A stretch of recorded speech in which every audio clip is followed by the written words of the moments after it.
Управниот одбор на ИСЕР повторно ги подели штипските советници. Опозицијата, која пред еден месец побара Советот подитно да изгласа нов управен и надзорен одбор на најголемото јавно предпријатие во Штип, сега ја напушти салата на Советот кога требаше да се гласа за нивен избор.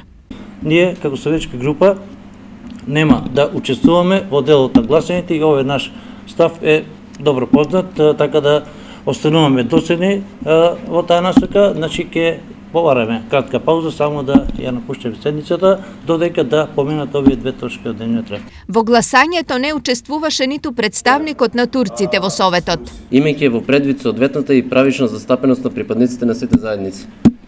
Значи, став на Демократската партија на турците овој предлог во врска со вакви предлози и гласање за управни одбори ќе биде дека ќе бидеме воздржани. На ова рамнодушни не остана од владејачката ВМРО ДПМНЕ. Крајна хипокризија е некој да не доставува предлози, однапред да прејудицира дека ќе му бидат одбиени.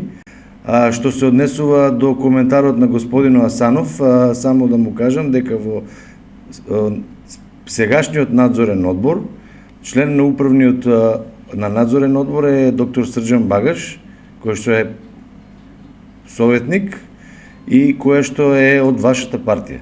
Инаку веќе 1,5 година мандатите на 6 од 9 членови на управниот и надзорен одбор на ИСЕР им беа истечени, што беше доволна причина СДСМ на през да го оспори легитимитетот на сите донесени одлуки.